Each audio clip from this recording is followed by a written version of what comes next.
ok.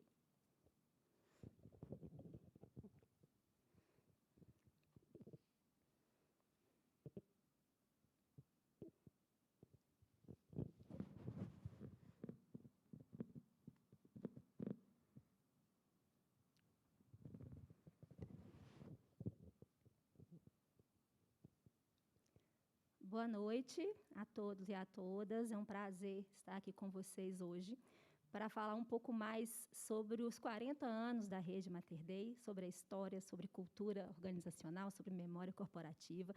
E aqui ao meu lado está o Dr. Henrique Salvador, que é o presidente da Rede Mater Dei. Boa noite, doutor Henrique. Boa noite, Noélia. Boa noite para todos vocês. Prazer estar aqui hoje, nesse dia, para falar sobre uma obra que foi feita com tanto carinho para toda a comunidade da Rede Mater Dei. Isso mesmo, doutor. E, para começar, quando a gente divulgou a live, já houve algumas perguntas, né? E uma delas foi, qual que é o sucesso da Rede Mater Dei? Né? E se vocês imaginavam que, quando foi lançada há 40 anos, que hoje seria uma rede de saúde como é? Então, a Rede Mater Dei, ela foi fundada há 40 anos atrás, graças ao sonho e ao empreendedorismo do Dr. José Salvador Silva, sempre apoiado pela doutora Norma, que são, hoje, a nossa maior inspiração e que, sem dúvida alguma, sonhavam construir um dia um hospital onde eles pudessem levar para o atendimento das pessoas aquilo que eles viviam no seu consultório, que era um atendimento personalizado, diferenciado, humanizado, que olhasse para cada indivíduo como um ser humano único e que, além, obviamente, de uma competência técnica, além de entregar um serviço que fosse alguma coisa muito diferente sob o aspecto da competência profissional, também acolhesse o ser humano nas suas necessidades, E, para nossa grata surpresa, eu digo nossa, porque nós também da segunda geração da família, eu, o Renato, a Maria Norma e a Márcia, nós vivemos esse sonho junto com eles desde o início, nós fomos percebendo que essa proposta de posicionamento em Belo Horizonte, primeiro, depois Betim, agora indo para Salvador, que essa proposta ela foi muito bem recebida pelas pessoas, pela comunidade como um todo. E aí, ela foi dando certo, foi crescendo, e assim, para nossa boa surpresa, a resposta foi muito positiva. E acho que é isso que precisa, essa cultura, essa maneira diferenciada de se posicionar, isso é que precisa de ser replicado e não pode se perder ao longo do tempo.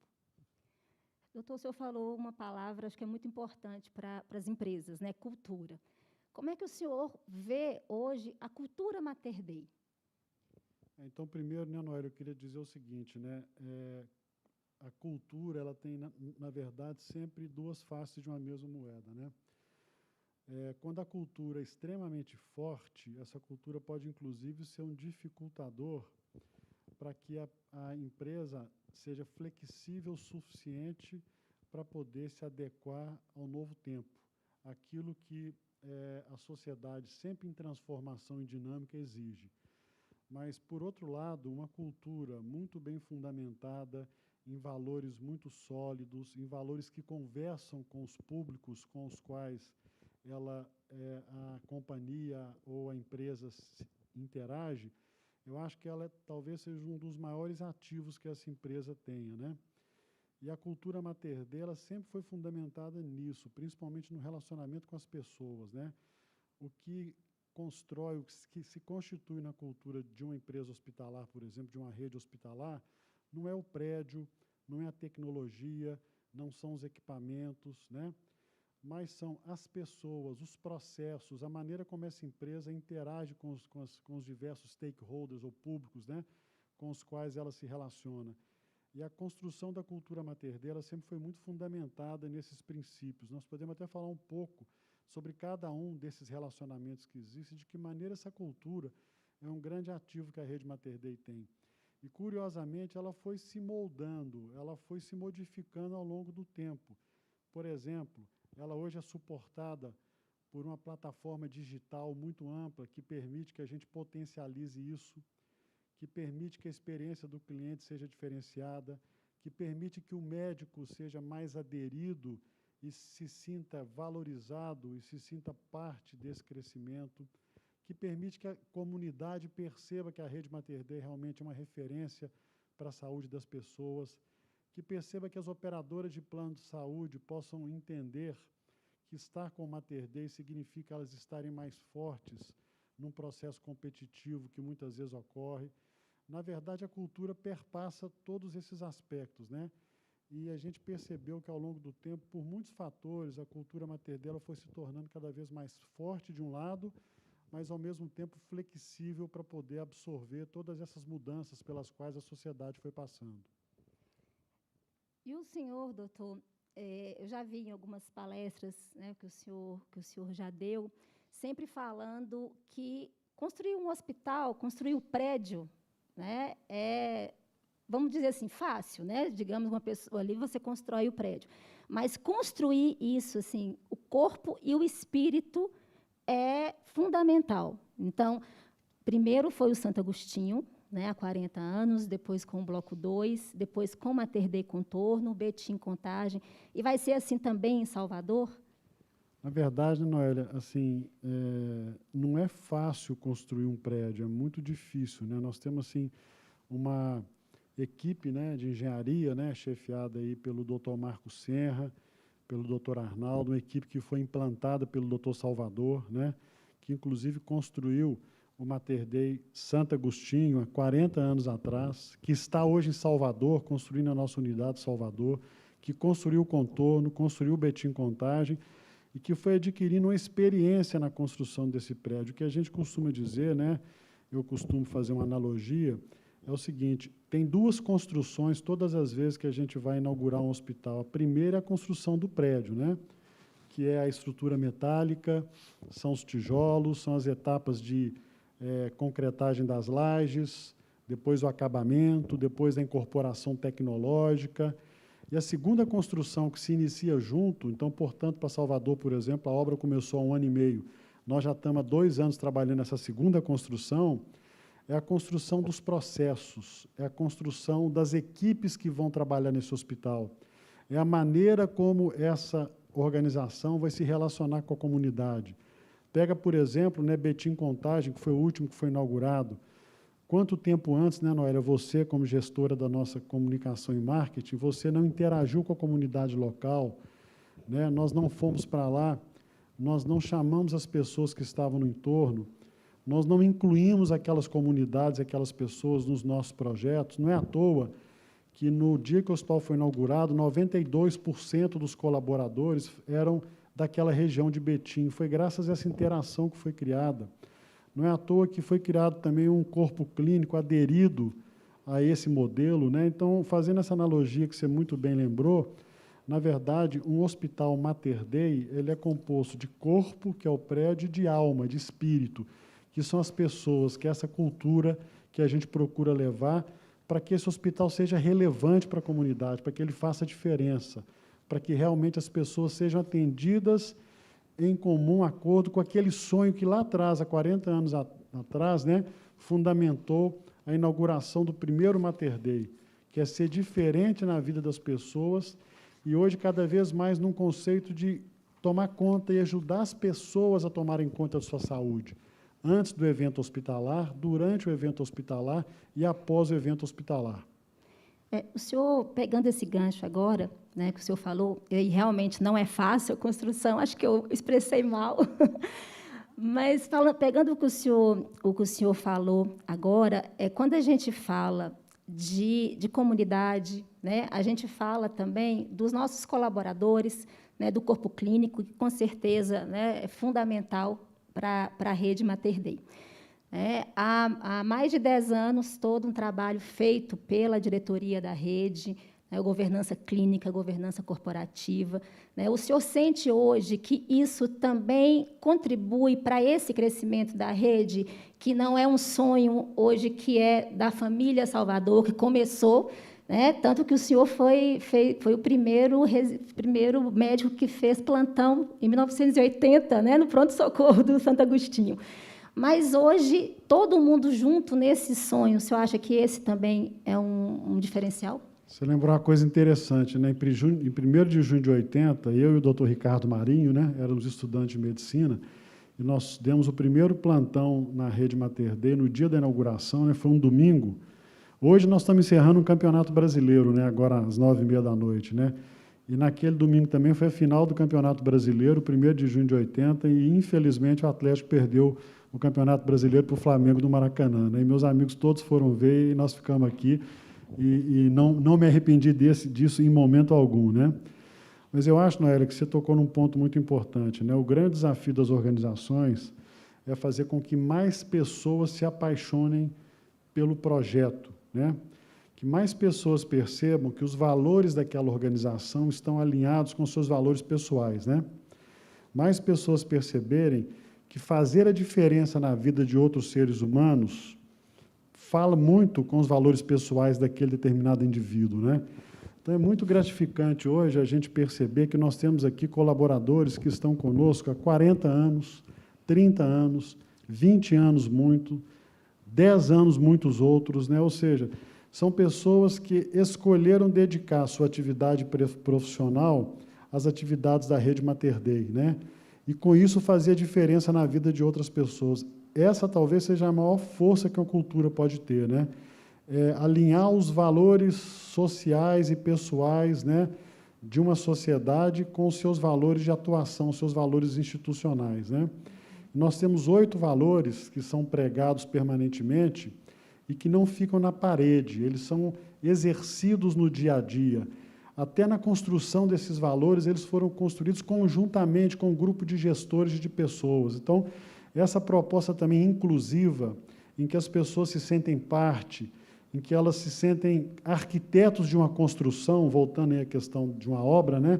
Eu acho que ela é muito importante, sabe? E na nossa experiência na Rede Mater Dei, esse tem sido um movimento virtuoso e que tem realmente permitido a aderência, a adesão e a permanência, a retenção de muitos talentos na Rede Mater Dei. A gente costuma dizer que hoje, na verdade, não é a família Salvador, mas é uma grande família de pessoas que dedicam a sua vida a esse sonho que foi iniciado lá atrás, muito antes, né, de 1º de junho de 80. Acho que desde que o doutor José Salvador é criança, né, ele tinha esse sonho, e é muito bom a gente perceber que ele foi criando corpo, mais pessoas foram aderindo, e hoje realmente ele pode beneficiar um número muito maior de pacientes, clientes, médicos, né, operadoras, empresas e pessoas, e a comunidade como um todo. Com certeza, né, doutor? E com relação à perenidade da instituição, né? O senhor também dá muitas palestras, fala em muitos eventos sobre sucessão, porque muitas vezes a empresa familiar, né, vem aquela questão, como que ela vai se tornar perene, né? Isso é muito claro e muito desenhado também na Rede Mater Dei, não é isso? Com certeza, né, Noélia? Ele é desenhado em diversos níveis, né? Hoje, na família, nós somos 3 gerações trabalhando juntos, né? O doutor Salvador, que é o presidente do nosso Conselho de Administração, a doutora Norma é presidente do Conselho de Família, eu, a Maria Norma e a Márcia, que somos executivos e conselheiros, o Renato, que é conselheiro, e já 3 membros da 3ª geração também trabalhando como executivos, como diretores da rede. E tem todo um programa de inserção de membros da 3ª geração da família nos negócios, né, para ser diretor da Rede Mater Dei, né? Então, por exemplo, os meninos, né, que a gente chama de meninos, mas são jovens já de 35 anos, né? Eles trabalharam em outros hospitais, maiores ou iguais, os hospitais da Rede Mater Dei, eles trabalharam na Rede Mater Dei, foram para o exterior, fizeram um MBA em Colômbia, na London Business, em Boston, na RUT, né? Então, assim, se qualificando para estar onde estão, né? Também são 10 netos na 3ª geração, só 4 podem ocupar esse cargo, né? E eu estou dando esse exemplo porque não é apenas na família que isso ocorre. Na verdade, existe um programa hoje de sucessão na Rede Mater Dei, onde a gente identifica, por exemplo, através do programa Estagiário Destaque, jovens talentos que podem vir a ocupar cargo de liderança na rede um dia.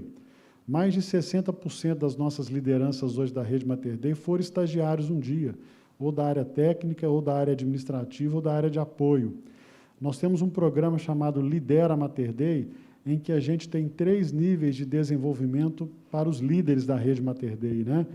Então, nesse crescimento mais acelerado que a rede está agora, por exemplo, nós temos um time de pessoas que já poderiam ser alocados para novos projetos e já tem dentro da rede, em cargos chaves, a sucessão planejada para esses indivíduos, para esses profissionais, né? Então, realmente, tudo isso requer um planejamento, tudo isso requer uma política de reconhecimento, uma política de retenção, né? E isso, sem dúvida alguma, né, passa também pela questão da cultura. Mais uma vez, são as pessoas que fazem a diferença para o fortalecimento e o crescimento de uma cultura. E na Rede Mater Dei isso é visto sempre com muito carinho, com muito cuidado. Uhum. E, com certeza, essas histórias estão aqui no livro, né? Então, eu queria saber do senhor por que escrever um livro, por que contar esses 40 anos nessa obra. Olha, quando o Mater Dei fez 30 anos, né, houve uma solenidade no Palácio das Artes, né, onde nós também celebramos aquelas 3 décadas de existência e lançamos um livro, né, em homenagem aos 30 anos da Rede Mater Dei, né? E agora, quando nós estávamos completando os 40 anos, né, infelizmente, pela questão da pandemia, nós não tivemos a oportunidade de celebrar essa data, né, conforme ocorreu na década passada. Mas, ao mesmo tempo, nós achamos que era importante deixar tangível, né, e valorizar tantas pessoas que contribuíram para que nós chegássemos até aqui, tantas pessoas que são arquitetos, entre aspas, né, desse projeto, né, dessa obra, né, e tantas pessoas que foram imprescindíveis para que a gente chegasse até aqui, né? Então, eu acho que deixar tangível, registrar essa história, eu acho que esse livro de 40 anos, na verdade, ele é um legado, né, para as gerações posteriores, sobre aquilo que foi construído durante 4 décadas com muito suor, sangue e lágrimas, porque não é fácil, né, tirar uma empresa do zero, do chão, né, e fazer com que essa empresa cresça, com que essa empresa seja importante e relevante para a comunidade. E a gente percebe que esse livro deixou isso muito claro, tangibilizou muito isso, né? Uhum. O livro ele foi concebido pela Rede Mater Dei de Saúde, né, com a ideia do Dr. Henrique. O projeto editorial foi da editora Memoráveis, com o Renato Ribeiro, né? E, como o senhor bem falou, todos os colaboradores, corpo clínico da rede estão aqui, né? Eu percebi, a gente tem 15 capítulos esse livro, né? E o senhor falou bem da pandemia, né? Inclusive, começa o livro falando um pouco disso. Eu queria só que o senhor contextualizasse o papel da Rede Mater Dei na pandemia, né? Quando fez 40 anos, né? E como que foi esse papel da rede? Esse foi um aspecto muito interessante, porque, na verdade, a pandemia pegou as sociedades como um todo, nos diversos pontos do planeta, né, de surpresa, né? Ninguém poderia, em fevereiro do ano passado, há um ano atrás, ter uma noção clara do que seria essa pandemia para a humanidade, né? Mas, quando a gente começou a perceber a gravidade, o que ela poderia ocasionar e causar, né, nós começamos a pensar o seguinte: bom, o que a gente pode fazer para dizer presente para a sociedade nesse momento, para a comunidade onde a gente está inserido? Um dos nossos 8 valores é gerar valor para a sociedade, né? E como a gente gosta de praticar muito esses valores, né, a gente começou a pensar o seguinte: se nós entendemos que somos uma referência na área da saúde para as pessoas, para a comunidade, o que a gente precisa de fazer nesse momento? E aí nós nos envolvemos em diversas ações que eu acho que puderam deixar isso muito claro, né? Então, por exemplo, nós disponibilizamos no Mater Dei Betim Contagem, que estava com 1 ano de inauguração, 3 andares para a construção de 180 leitos de UTI Covid dedicados, né? Em conjunto com a FIENG, em conjunto com muitos empresários de Minas Gerais, e em conjunto com o governo do Estado, né, na época eu fiz um contato com o governador Romeu Zema, com alguns empresários também, inicialmente com um empresário que foi muito importante no projeto, que é o Rubens Menin, da MRV. Depois o Rubens colocou o Flávio Roscoe, presidente da FIENG, também na mesa. A FIENG veio e aderiu imediatamente, né? E aí, a três mãos, vamos dizer assim, o Mater Dei, esse grupo de empresários e o governo do Estado, esses leitos foram construídos, não foram utilizados, porque na época não foi necessário, mas eles se transformaram em um legado para as cidades de Minas Gerais, porque esses leitos de CTI, eles foram doados depois para os municípios. Na verdade, foi a maneira que esses municípios tiveram de se equipar com leitos de UTI, né? De outra maneira, nós fizemos uma outra iniciativa muito importante também. Nós ajudamos, através dos nossos suprimentos, a cotar e selecionar equipamento de proteção individual para as equipes de saúde, né? Então, nós cotávamos o Sinduscom. Aí, um outro empresário, o Alex Veiga, capitaneou também essa iniciativa, né? Ele nos procurou, os recursos, eles eram captados pelo Sinduscom, nós qualificávamos os insumos, o Sinduscom comprava, pagava o fornecedor, entregava nas unidades, nos hospitais públicos do Estado de Minas Gerais, e muitos se beneficiaram dessa iniciativa. Uma outra iniciativa muito importante, né, no início da pandemia, faltou um insumo muito importante para o controle da doença, que são os respiradores, né? Então, não se achava respiradores. Foi um período, por exemplo, em que uma carga de respiradores que estava vindo para o Nordeste do Brasil, da China, foi interceptada e confiscada em Miami. E os respiradores não chegavam ao Brasil. Então, algumas empresas, como a Tacom, como a Supermix, nos procuraram para a gente desenvolver em conjunto com eles respiradores para que a gente pudesse suportar a necessidade da população. Então, a Rede Mater Dei forneceu engenheiro clínico, técnicos clínicos, médicos intensivistas, fisioterapeutas, para dar o suporte técnico para esse desenvolvimento. Hoje, nós já temos um produto registrado na Anvisa, no projeto chamado Respirar, que é o projeto da Tacom. Para vocês terem uma ideia, um respirador importado chegou a custar 150, 170 mil reais. Esse respirador da Tacom, ele é vendido hoje por 25 mil reais, ou seja, ficou como um grande legado também, né, porque outras condições clínicas e medicina precisam do respirador.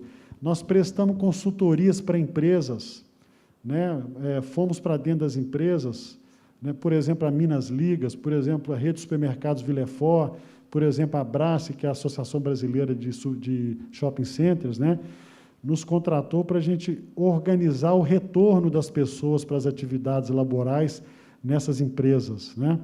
Então, foi um número muito grande de ações que a Rede Mater Dei foi se envolvendo durante a pandemia, além daquele dever de casa interno que a gente fez. Nós separamos os fluxos muito claramente das pessoas que nos procuram nas nossas unidades, né?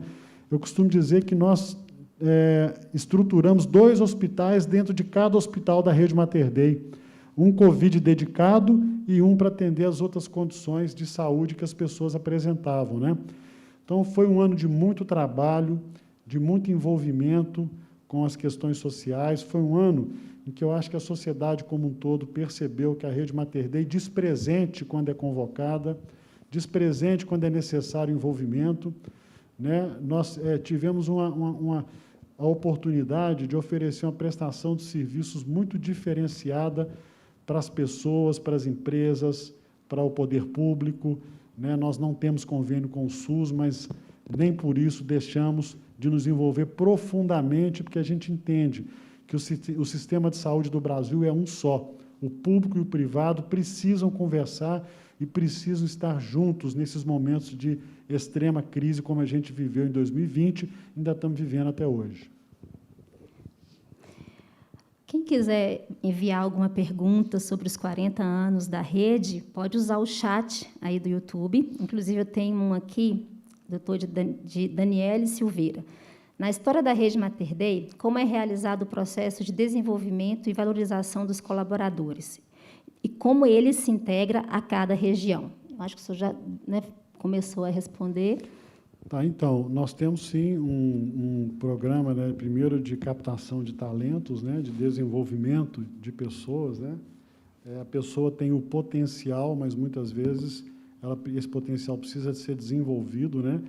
Nós temos algumas competências organizacionais que a gente sempre trabalha, um mapeamento de cada um dos profissionais que vão ocupar cargos chaves na rede, principalmente os líderes, né? Fazemos um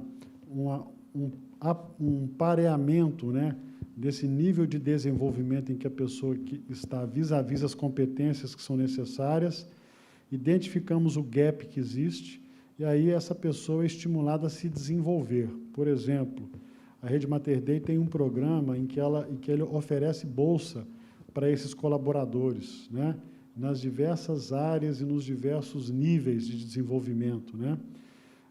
Nós temos esse programa que eu já relatei, que é o Programa Estagiário Destaque. Nós temos um desenvolvimento de técnicos de enfermagem na rede através do nosso CFI, um Centro de Formação Institucional, em que técnicos de enfermagem eles vêm para a rede nos últimos períodos e onde eles são desenvolvidos para trabalhar nas diversas áreas do hospital, CTI, CTI infantil, unidade de internação, pronto-socorro, medicina diagnóstica, oncologia, né? São programas específicos. Nós temos um programa de quase que uma residência para enfermeiras de nível superior. Elas formam, vêm para a Rede Mater Dei e se qualificam aqui num programa de trainee durante um ano também, e depois são alocadas nas diversas áreas também. Nós temos hoje mais de 70 residentes de medicina fazendo residência na Rede Mater Dei, né? Ou seja, para formar corpo clínico nessas novas unidades para onde nós estamos indo, nós contamos muito com esses médicos que foram formados dentro de uma cultura. Residência médica é um evento que tem de 2 a 4 anos de duração, alguns até 5, né? Que a pessoa, às vezes, faz 2 residências. Então, formar esses profissionais depois da faculdade de medicina dentro da rede, acultura esses profissionais e permite esse crescimento, vamos dizer assim, né?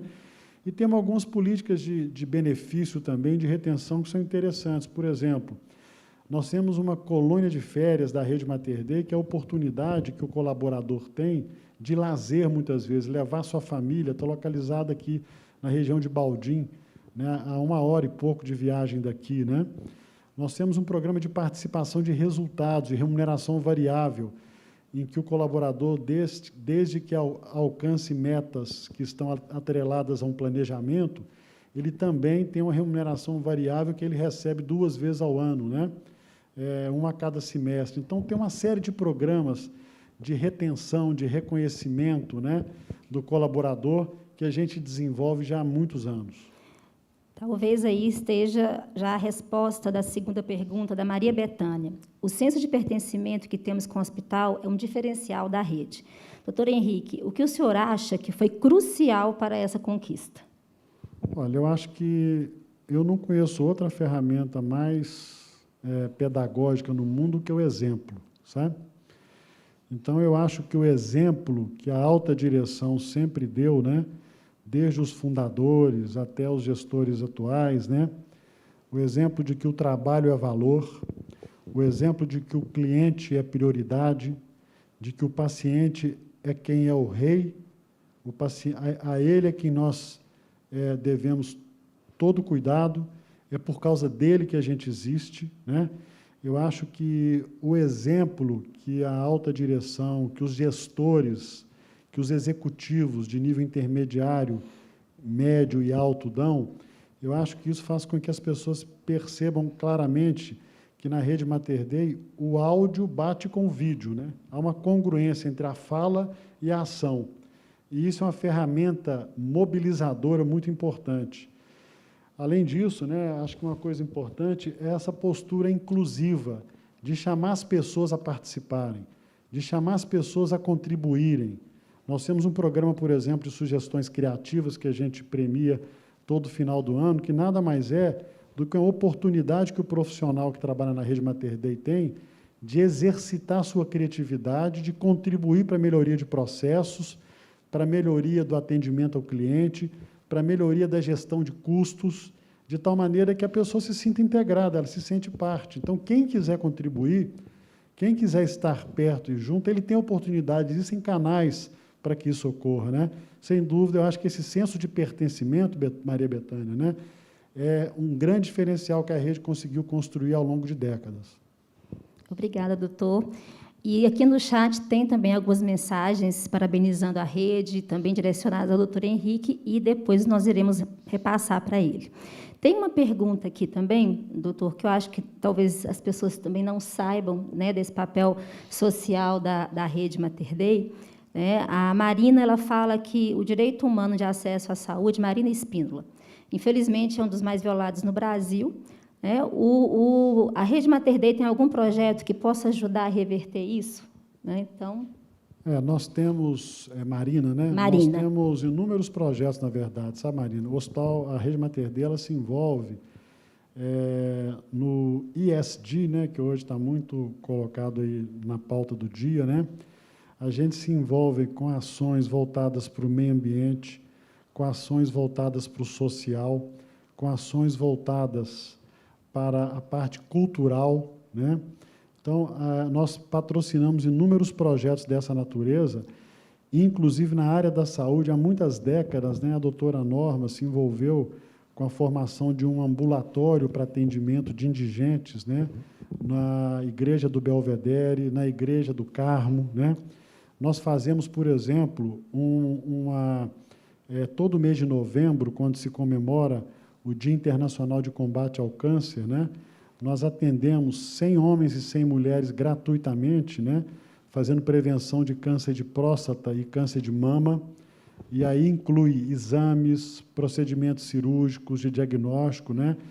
Então, a rede Mater Dei está sempre atenta, sim, para ocupar algumas lacunas que ainda possam existir, né? E eu até citei agora há pouco vários exemplos que ocorreram aí por ocasião da pandemia, né? Mas, sem dúvida alguma, a gente entende que a rede Mater Dei é um ativo também da sociedade. E, como tal, ele precisa de responder também às necessidades que essa sociedade tem.